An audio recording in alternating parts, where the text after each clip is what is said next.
Sing dalu Mbak Apri, Mbak Mimin. Sugeng dalu Mbak Limbuk Mak Cange. Nggih, nyun ngapunten nggone sek-sekan. Mboten apa-apa. Sementara teng mriku mungkin mriku sesek nek jogetan ya teng mriku mboten apa-apa. Sing penting jajal iki wae jajal tengen. Oh ngaten. Aku tur Semelang lho, Lek. Ngopo, Ces? Engko bengi iki nek tragedi. Tragedi apa? apa? Berita ada kesetrum. Ya ora kok Nglipati nggon kabel tok kaya ngene aku. Kadang kala golek nggon sing longgar. Kadang kala golek nggon sing mepet lho. Wong wedokne ra dipepet dijarke wae ya pengen lho.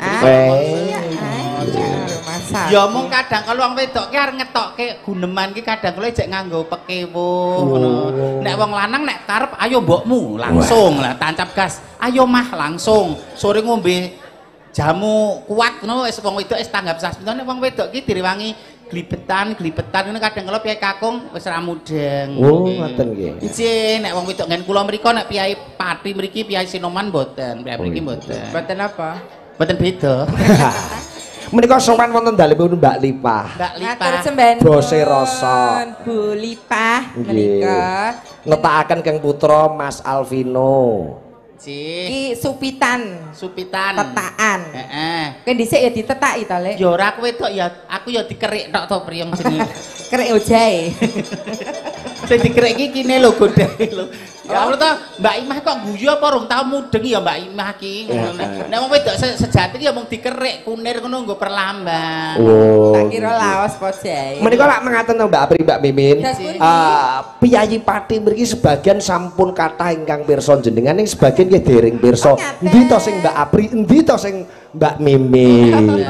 Moga kula aturi nepangan setunggal boko setunggal. Kenalan no. Perkenalan nek Bu Lipah ngono genah anu pamirsane Mas Sigit karo pandemene Mimin Apri ning saperangan durung mangertos. Derek pitepangan gladi wanuh, orang bilang tak kenal maka tak sayang. Nami kula Dek Princess Aprilia Sucipto Susuki. Kok dawa men? Princess Aprilia Sucipto Susuki. Ada artinya kah? Wonten. Napa niku? Princess menika widodari. Nggih. Aprilia menika wong wedok sing paling ayu dhewe laire wulan April. April ning ngeden ke Januari mbokmu. Februari, Maret, April ning larani petang sasi. Lajeng Sucipto. Sucipto menika susune lancip mergo ganjelan boto. Iki lancip mergo ganjelan boto. Aja lho ki aurat lho. Kok ya mangkah-mangkah ngono ya. Aurat ya. Ingkang setunggal Suzuki. Apa kuwi Suzuki? Jarene susu jebul kaos kaki. Jebul jerone kaos kaki. Nggih. Badhe ngersake pripun? Alah mboten. Menika berarti Mbak Apri. Kula Mbak Apri. Ayo Lek. Setunggale kowe gentinan kowe no Lek. Dalem. Aluse. Wong ki paribasan bocah kembar we kadang kala watak wantune beda. Oh iya. Bismillahirrahmanirrahim. Assalamualaikum warahmatullahi wabarakatuh. Waalaikumsalam. Agamane aja nganti ditinggalke. Nderek teplang gadi telepang. Kok tepang. Nderek gladi wanuh, piyai kathah mestani kula nami kula Kusumane Ngayu Mimin Saputri Ratu Angga Inggi Pringganing Tias Ari Gustanti Agni Pratista Arka Dewi Kuswardono. Jenenge kok dawa menten lho. Lah iki nggih enten artine. Artine apa, Lek? Mimin Saputri Ratu Angga Inggi. Angga Inggi. Angga Inggi demit sing manggon nggon banyu. Pinggir kali ya. Dadi kene. Dadi kowe iki nek kene iki ngiras pantes ro tolak balik. Dadi iki aku ki lawanku iwak bluntak ngono-ngono kuwi bahasa. Terus Pringganing tias. artinya Mamahku ling lairke nang ngisor wit pring. Mama kok ngarit iki Nek nang kene anu ya golek iwak ngono ya. Terus Agni Pratista Arkadewi Kuswardono. Wardono. Wardono. Apa kuwi? Waria dodone ra ono. Alah. Lah iki tek eneng to, Lek. Ya iki diarani Mbak Sugirah. Apa kuwi? Susune gilik ning marake sing kendang bergairah. Ah iya. Sing kendang ki duwe sing asli mesti milih sing kaya ngene lho. Lah ndekmu kena diewer-ewer. Ya ora kok aja. Nggonmu iso di-PP barang kok ya. Nggih to, nek bedane kalih ngene sinden, nek ngene sinden nek gatel rak dikukur. Ngene lek men iku dicopot terus diketek. Dadi 2 tahun setengah rapayu mergo pandemi isine gurem coro rayap. Gila. Dadi tak nggo kok gatel kabeh jebule kena ana rayape. Malam hari ini kita berbahagia sakit sewan wonten telepon Mbak Lipa. Mbak Lipa nggih. Menika dalu punika nggih wujud nadaripun Bu Lipah menika. Sak dasara isoh mentas putrane iki di apa di Islamke disupitke wayangan dalange Mas Sigit Arianto saking Rembang ngersake batang tamu bintang tamu saka Klaten to. Jadi beliau itu senenge ngene neng Indramayu tuku petis artinya jaluke bintang tamu ayu ning sing gembol linggis. Kok linggis ketoke kutil lho Lek. Bapaknya dari dedungo dumateng Dek Vino. Dek Vino mugi-mugi dados putra ingkang soleh, piguna dhateng tiyang sepuh, keluarga, agama lan murakabi kagem masyarakat. Amin. Pokoknya dadi lanang sejati ya, Dik. Aja kaya Mbak Apri. Lah kok aku? Lah kowe rak ya, kowe iki wedok apa lanang to? Ya aku wedok to Oh ceritane. alah, kok dhisik ya ditetakke. Lah kowe wong wedok kok jenenge Sukimin. Iya, tole panut. Apapun itu nyatane iki pamundutan no. Pesindene Mas Sigit yo cantik-cantik. Aku idola kali penyanyi Bu Yuyun menika ya gurune awake dhewe. Ning nek karo sing 5 iki nyun sewu ya jane ayu kabeh li sing 5 iki. Ning aku nyawang kok membosankan. Lah sebabe ngapa? Ana wong sing tidak terlalu cantik tapi dipandang suaminya itu nyenengke. Mbok menawa mergo ibadahe tekun, nggak kena air wudu, raine dadi sumunar. Nek kuwi jane kan ayu-ayu tapi membosankan. Kita karo wong lanang mamah kok kuwi. Model ngono kuwi. Lah nek kaya kowe? Nek kaya kowe? Nek aku ya mbrakot. Ya ora gemati nggih. Pokoknya apapun itu mugi-mugi Dek Vino dados putra ingkang piguna. Ngendikanipun Mbak Limbuk kala wau, arep anak ki pinter kaya ngopo? Mampu kaya ngopo iso nukokke apa-apa nek ra bekti karo wong tuwa umpama duwite akeh ora berkah. Umpama pinter-pinter ora manfaat mergo ra entuk pangestunipun tiyang sepuh mergo pangestunipun tiyang sepuh menika dados ridhanipun Allah Subhanahu wa taala. Iya, saat syariah kok niki. Ono bang syariah barang. Ngaturaken panglipur menika. Ngaturaken panglipur monggo untuk sing sepisanan monggo menika wonten pamundutan podang kuning Sesideman saking Mas BDSP. Menapa bebas wonten mriki bebas. Tidak harus podang kuning Sesideman nanging menawi badhe dipunaturaken menika nggih mboten masalah.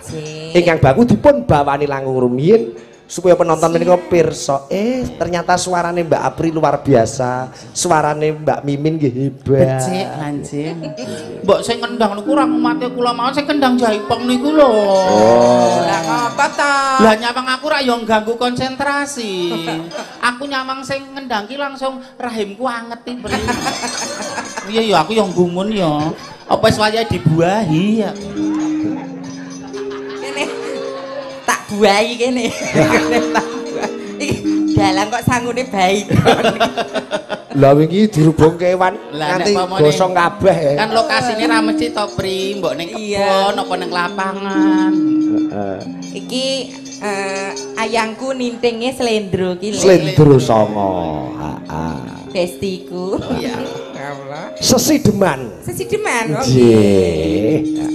Kita jauh-jauhan dulu ya, Besti. Aduh, dilirik aku. Kok seleramu sing para pini sepuh to, Bri? Lah ngono kuwi kan ora pratenane mayar. Oh alah. Wayah wengi tinggal jagongan ngerti-ngerti subuh. Nek kaya anu Mbak Limbuk ngene iki angel ya sratenane ya, Bri. Lah ngapa? Piyai kakung kok hawane kok kokean ayahan ngono ya. Sak jurusane padahal mikire beban. Bawanipun dandang gula. Diwiwiti saking gurunipun apa muridipun riyen? Muridipun. Men ajar kendel. Weh, Mbak, berarti Mbak Apri niku murid jenengan Mbak Mimin. Murid kula, menika siswa kula. Iya. Lajeng kula menika katelah empunipun. Iya. Coba muridnya dhisik, Mbak Apri. Wiwitane.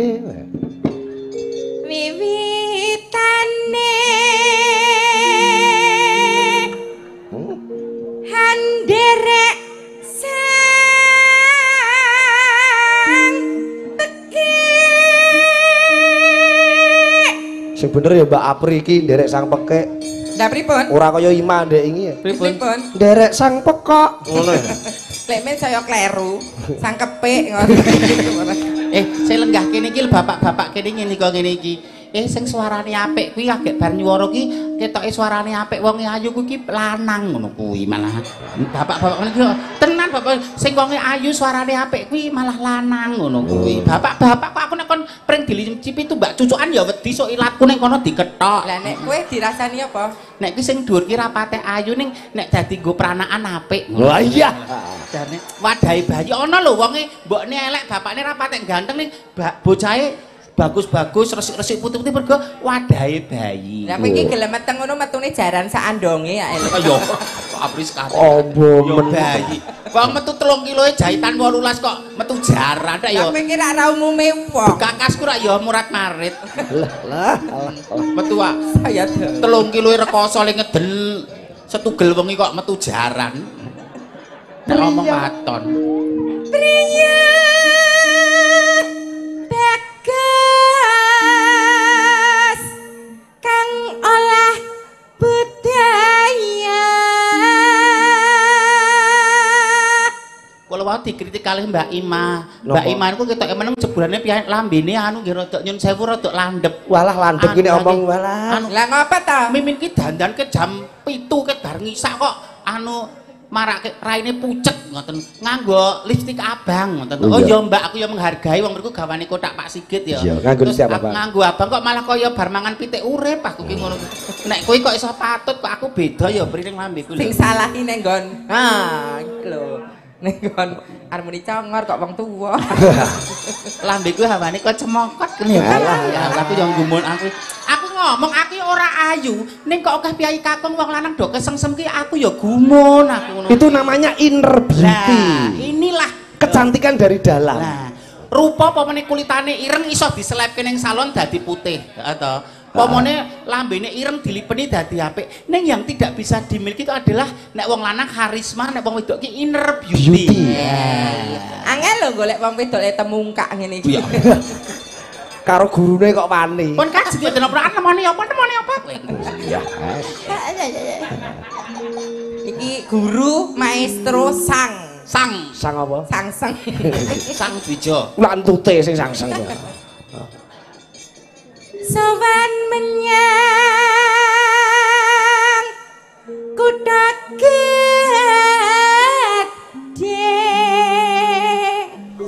Ngapa lho? Becik, ning aja melu-melu cengkoke Bu Yuyun mau lho. Lho nek Bu Yuyun ki lettinge padha aku soalnya. Oh, ya wis padha gurune. lettinge padha ya nyoba sakniki nyuwara. Anu kita bersaing secara sehat ya Bu Yuyun.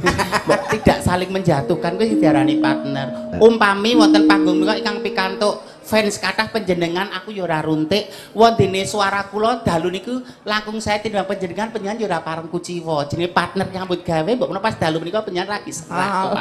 Iya. Lah iki saiki murite Mbak Apri kaya ngono saiki coba Mbak gurune kaya apa ya? Luwih apik iki. Nyen sewu lho Bu Yuyun. Letting menika wis gak wis kok. Bandara apike Traska Yo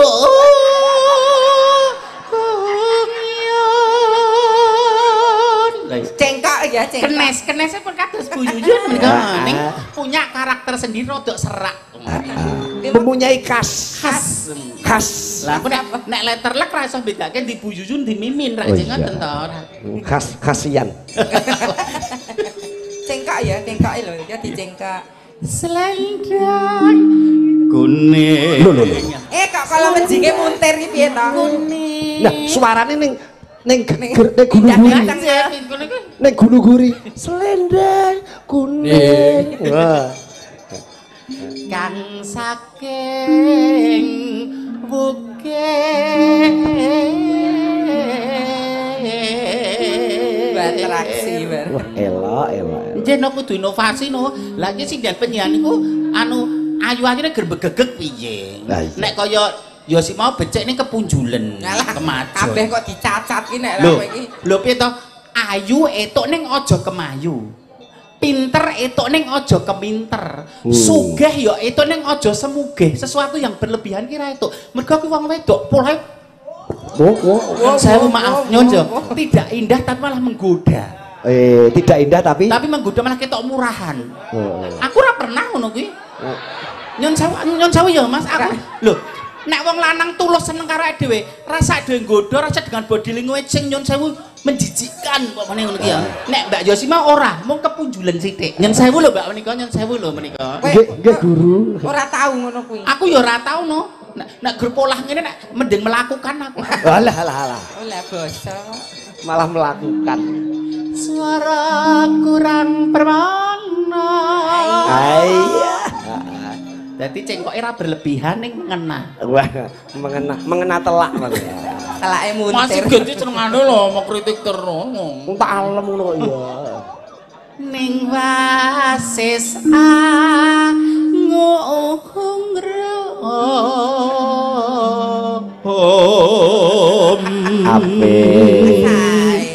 kaya kepleset ning mergo sinden smart cerdas smart pret gonggongane pas. Oh iya smart ning semula kowe kira ning sinyal.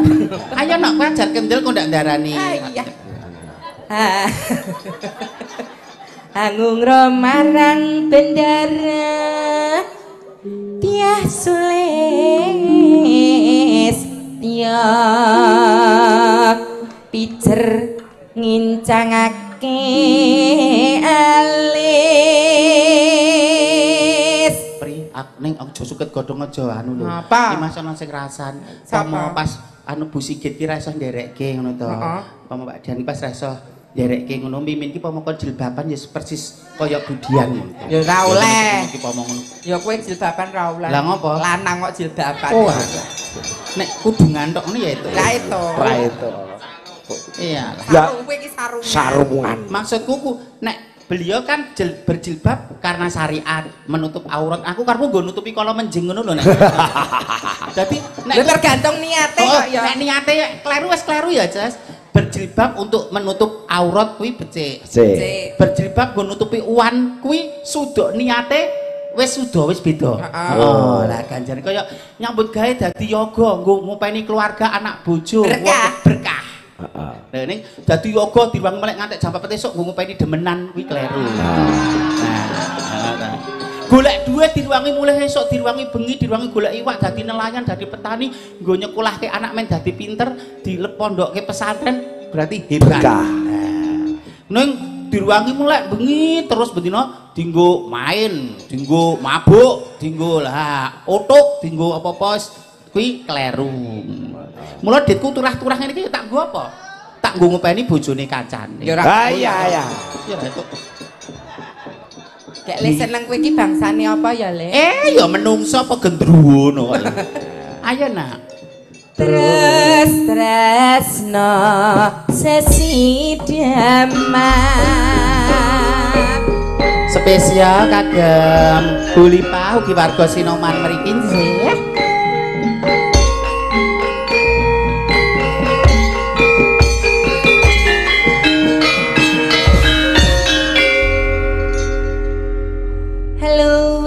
Becek patenana timbang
Ya.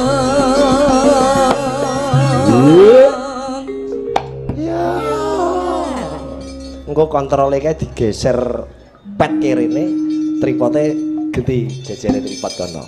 Iya, engko iso ditata neh. Ya. Ora bedah ya, Le. Alon apa? Kontrole digeser men ra bedah. Kontrol. Nek pamong pelo ya ora apa-apa ya, Pri. Pamong pelo kok ya. Mongke pelo ya muni monitor. Ya. Alon. Haurepon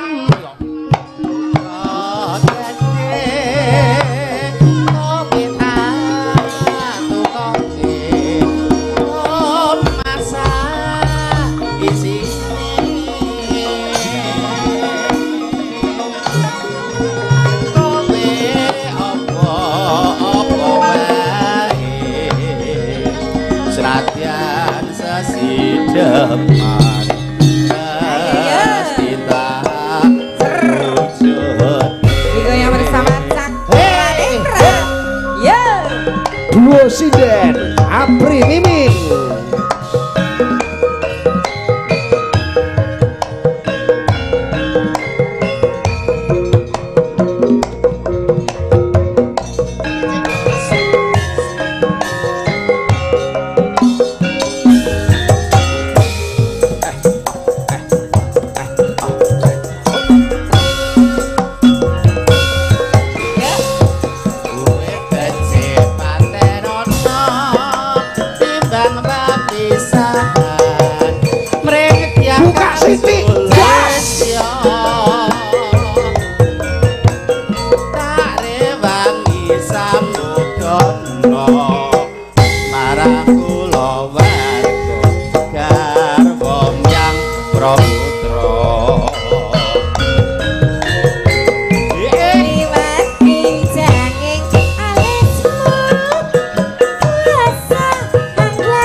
Goyange iso nganti kaya ngono lho. Ora montor-montor nek wong lanang lho, Nok. Iya. Sinden kowe kalah nek. Aku ya ora gagas lho, Pri, kowe iki. Atase wong lanang iso hayune kaya ngene kula gumun lho, kula. Aku ki wedok asli kok dandan ra iso demes. Lah. Wedok asli kok nek nguyuh ngadeg kok. Ya ora sak semudeng agama ya lungguh. Oh, lungguh. Kaya sing tak aturke bola bali atau iki rembugnya Jawa aja dikira saru lho, Pri. Oh iya. Dadi siksa kubur lho iki.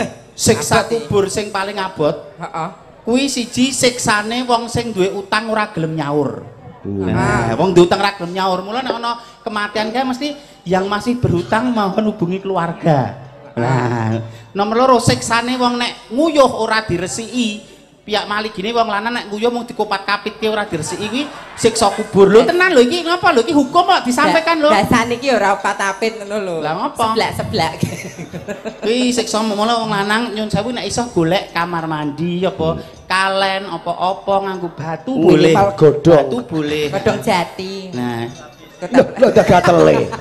godhong jati sing ana ulere jedungan lho Mas. Rasa dadak pengobatan. Rasa dadak ning gone anu. Kono. Urip ana kutha gedhe.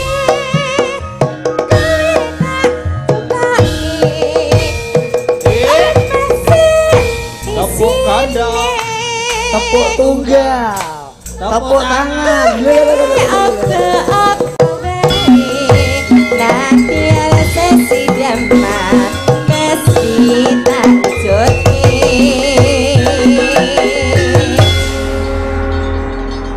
luar biasa. Sesideman sampun katur. Nggih, Piyayi Pati dogumun ngerti jenengan berdua iso kaya ngono. Nek ngalem mbok nyon ndak ngalem mbok ora kepunjulen. Apa ta? Gak nek dialem dhuwur-dhuwur kene kuwi kok ndak dadake takabur sombonge lho aku. Lah. Mantap.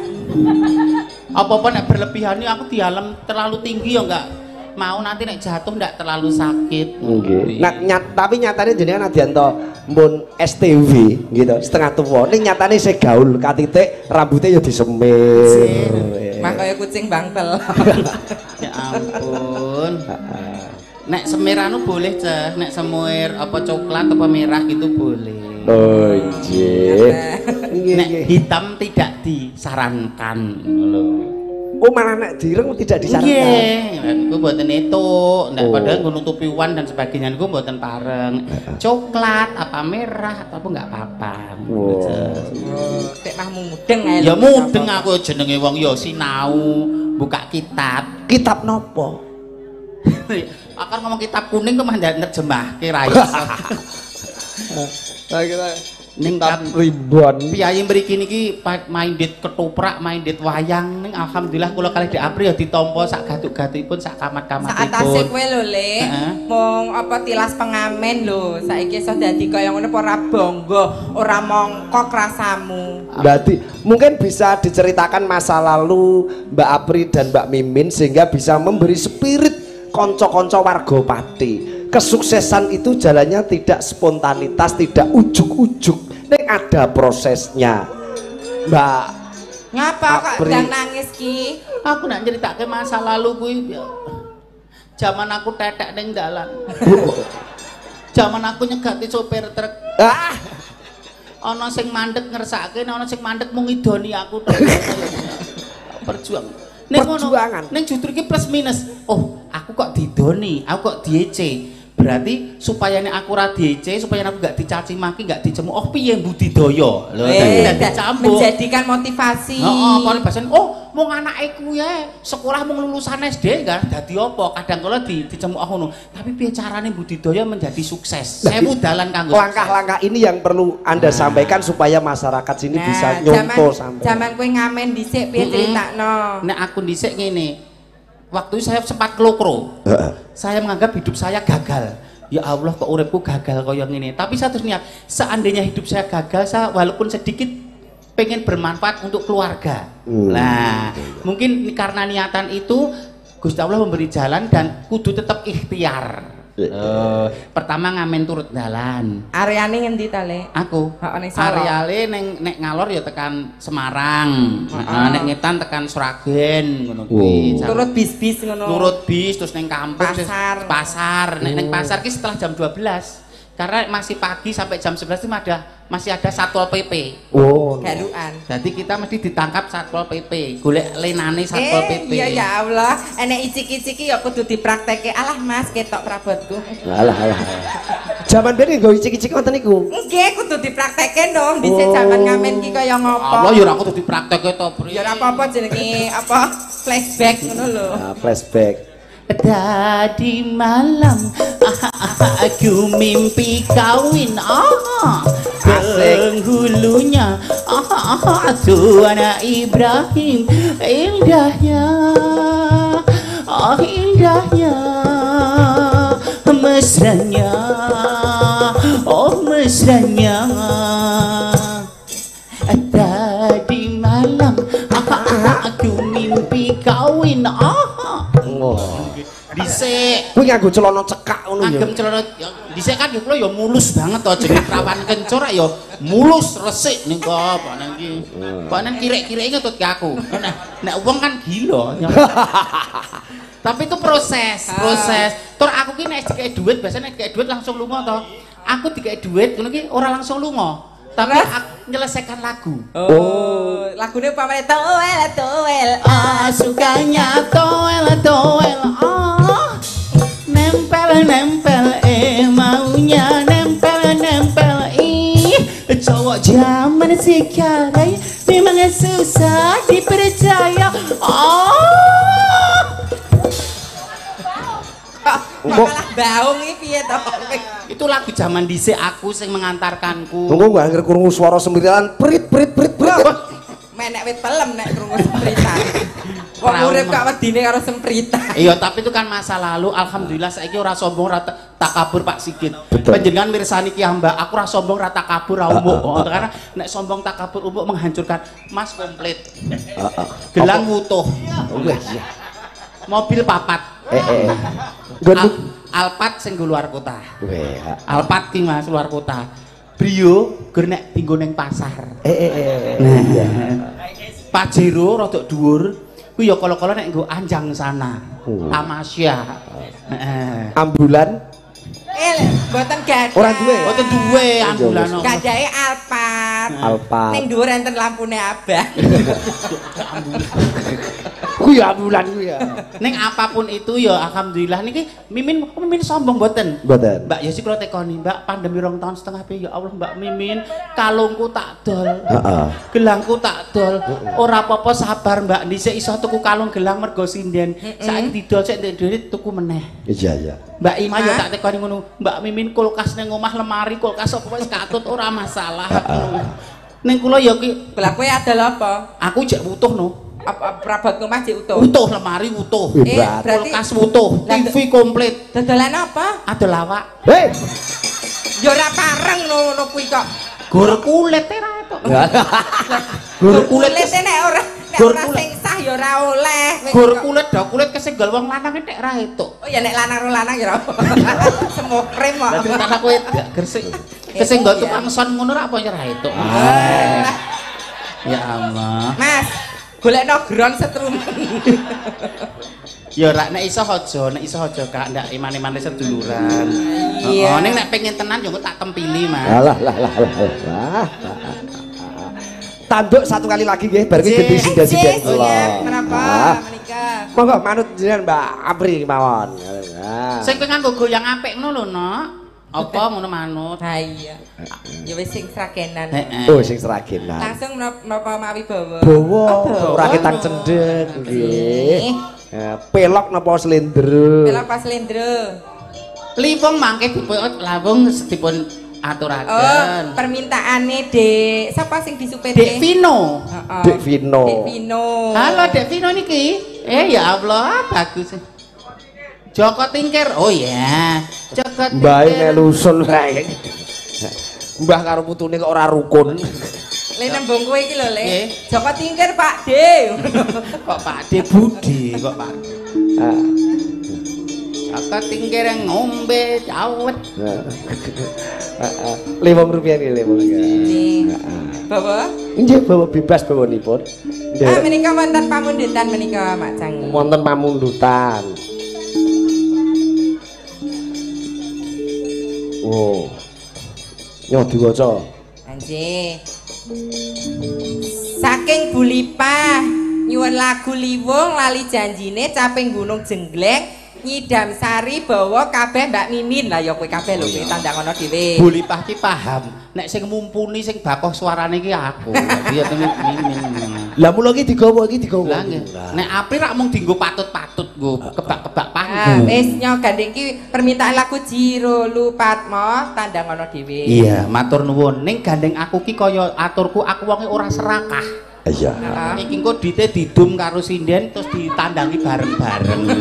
Nek aku wong serakah tak tandangi dhewe ngene Pak. Nek aku wong serakah. Ibu-ibu sinden purun mboten.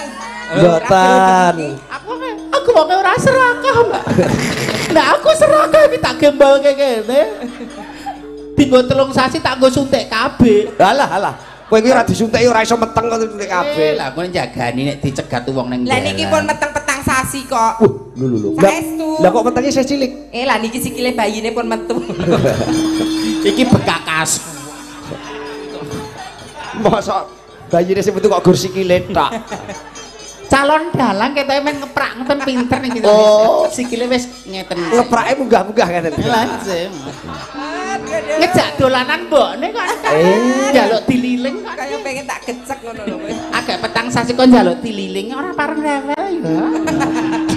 Mbok mau tinggal ngomah. Mau lahir mesti ora ono ndase kene. Lah pripun?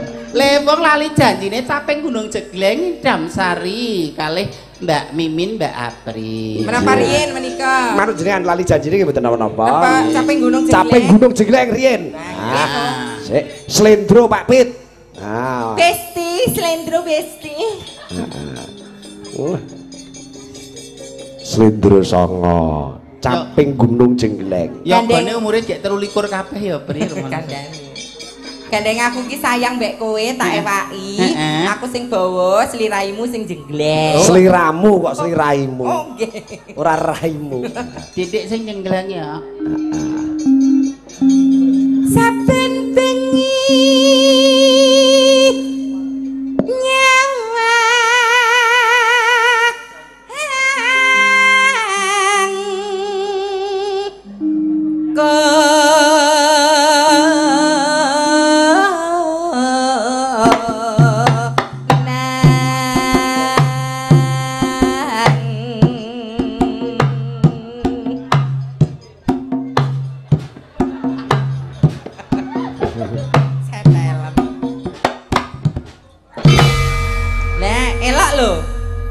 musikalitas tinggi karo seniman mumpuni iki tetep templek kawin.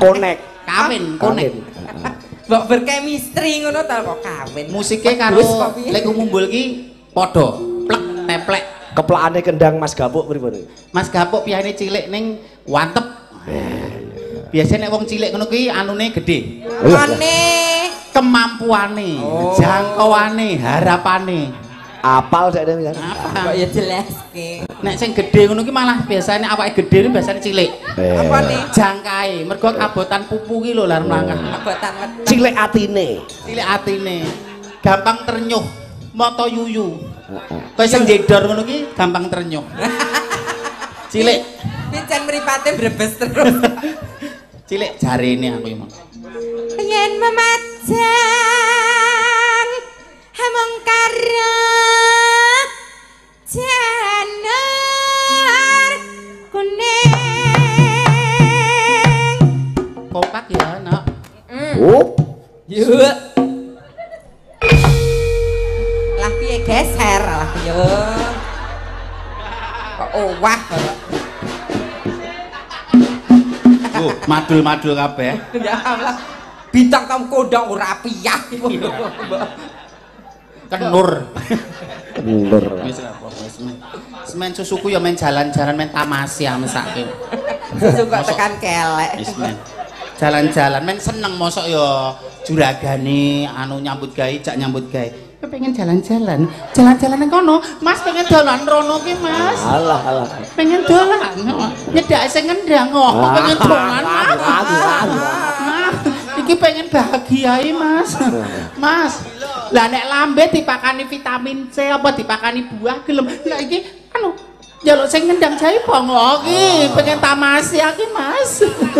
Karena nikmat ora gombal iki ya. Mbok men bahagia to Mas. Kok huwek piye to Mas kok? Huwek maksud kok. Cara aku nek ora trimo aku lek kowe. Pembinaan. Apa wong alam donya ki ayu kabeh? Ora ono sing elek. Apa wong alam donya kabeh kulite putih resik kabeh? Iya. Apa wong alam donya ki mripate kabeh blalak-blalak? Banget banget. Ana sing sipit, ana sing ireng, ana sing cendhak, ana sing dhuwur, ana sing lemu. Nek kowe ngece mbak aku kowe ngece mbak aku padha ke ngece ciptaane Gusti Allah. Tenan kuwi lek aku ora ngapusi kuwi mesti tenan ngono kuwi. Syukur.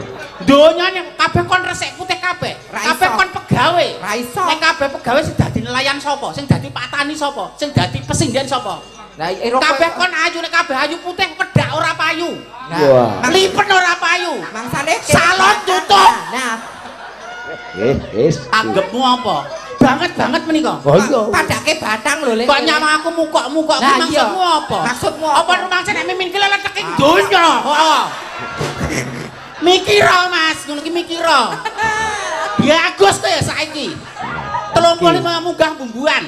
Wong ora mesti kok le Bapak Ibu menawi badhe pirsa nggih ngeten. Meneng. Aduh, kleru men. Ndak nyepelek ngedir-dirke kowe, muder ra? Tumalungkung kowe. Kok metu lanange? Banget ya. Kok dadi lanang? Rumangsamu. Wong sing pengen ngayung dalang-dalang kok ndang. Masih ganti lho. Tak wacake mbekane nek karo apa ya ngopo?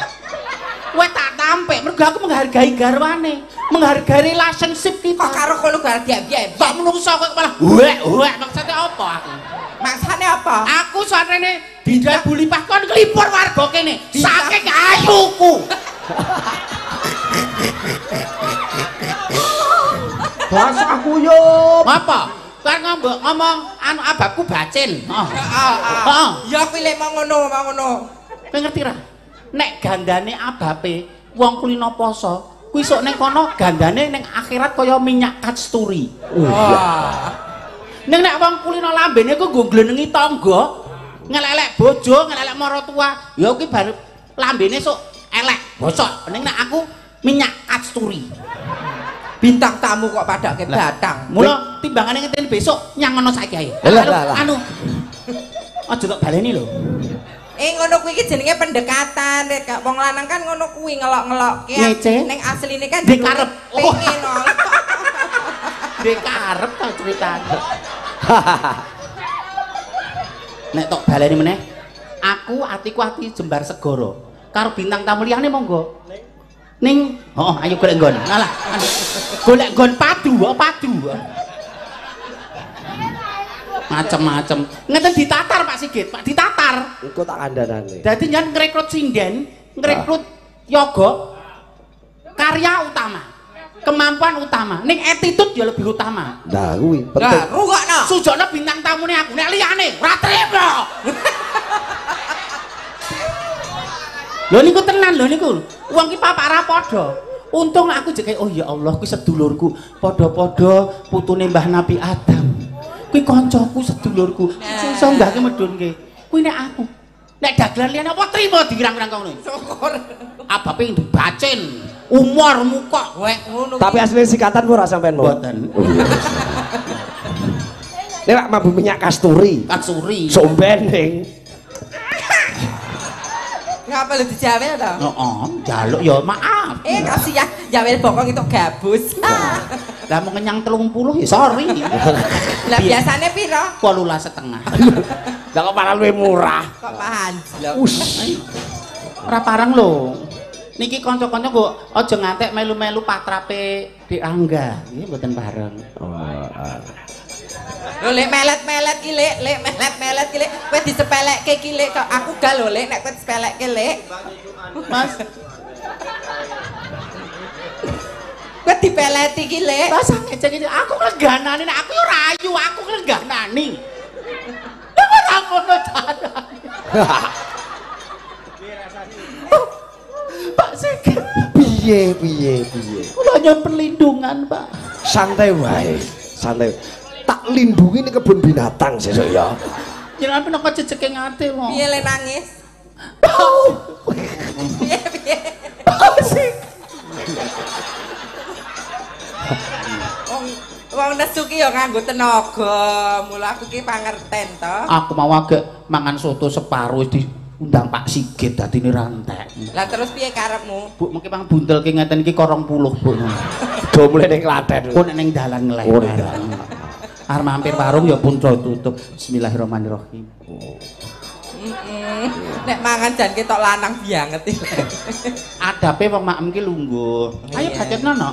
Ya iya. Aku ngadeg ya. Aku nek lungguh wedi. Lah ngopo? Keplenet. Oh, ana sing bledos.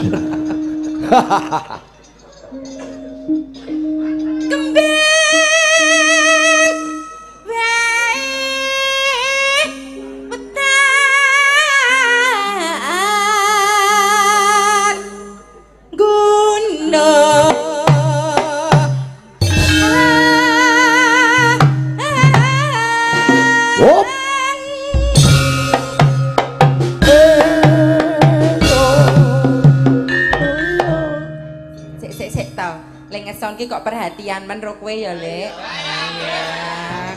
Kok Kenapa mong ini? Mas aku dehidrasi terus dikei mimi iki.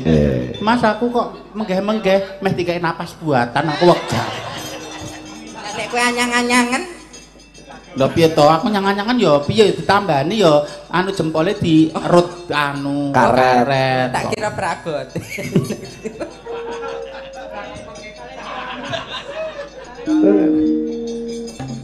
cepitan pacitan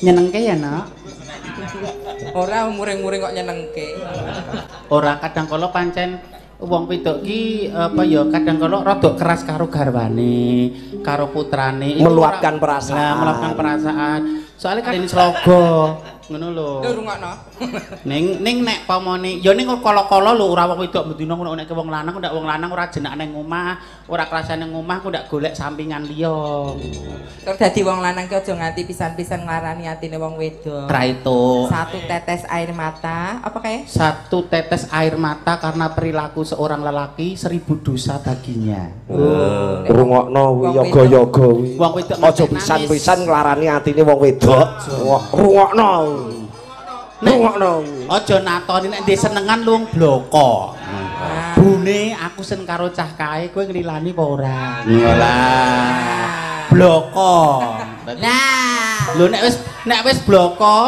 kok urung dililani nanti cek ngomong meneh tinggone ngisor wong wedok bune gandeng kowe iki seripot ngurusi anak aku nek ning kono-kono menawa sing ngancani bune ora sik pakne aku tak noto ati ya wis aja sik soalnya ra dipengestu niki engko ya mesti ana-ana wae nah rungokno ning aja anu lho ora etok ndek bojo siji etuk ndek bojo loro etuk ndek bojo telu etuk ndek bojo papat etuk ning luwih utama luwih bener nek ndek bojo siji sing iso ngayani. Nah, ndek papat nek ra iso bersikap adil kok ya padha. Ndek bojo papat nek gerdeder kere, anake ra disekolahke, ra dipakani, ora mesake wong wedok. Lho. Mah dosane gedhe. Tur wong lanang ki aja nganti selingkuh. Aja selingkuh. Luwih becik tuku satu sapi api. Saiki selama pandemi iki do turun harga 50 mening-mening ae. 50 mening-mening ae. Nek nyelame ngene iki. Ya ora apa iki. Ya nak. Kok micet. Kok buka micet barang iki? Raga kok buka micet. Buka bala barangnya apa gak? Member micet. Panas udan.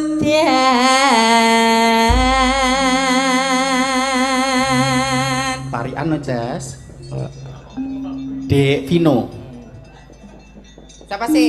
Aku sih. Oh iya. Guru desa. Turu mlumah. Turu mlumah. Kecapet yuyu. Alah, apa nih? Mugi pulitah manggih rahayu. Amin. Sehat, lancar usahane, dimudahkan segala urusannya dalam kebaikan. Ya guys, saiki doa Dek Vino. Menyang Solo. Menyang Solo. Tuku es. Tuku es. Dek Vino tambah sukses. Amin. Sekolah pinter, agamanya sansaya kuat, semakin berbakti dengan orang tua. Amin. Purwokerto. Terus apa le? Gua Selarong. Artine Ngakune wanita ning duwe terong. Oh alah. Oh alah. Jenenge wong wedok ki ubet ngoten lho Bu, nandur terong ning omah, nek duwe jangan bayem ya bayem, nek ora ya terong ya kangkung. Ya nyambel kuluban ngono. Ayo nak. Panas sudah ngalih. Caping. Ayo. Caping. Gunung. Krek.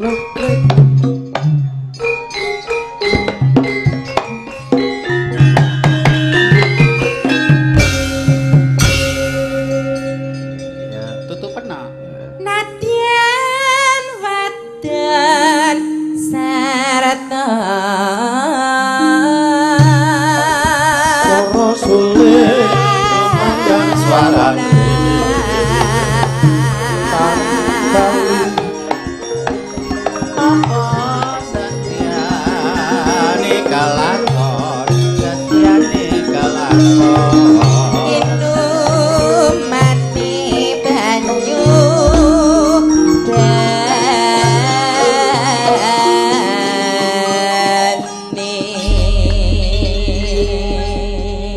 Caping gunung. Coba sing miwiti gurune. Ayo Ru. Dalem nggih. Nggih. Dek. Ya ta Le. Ya kok sik to kowe iki nek diprei kesempatan aku ya kowe aja mengganggu. Ora mengganggu. Kredibilitasku iso hancur. Kredit apa to? Kemampuanku lho. Dek jaman barajuang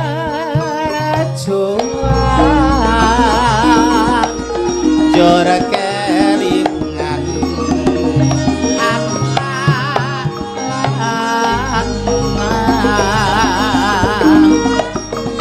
biar tak openi saiki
ono ngerti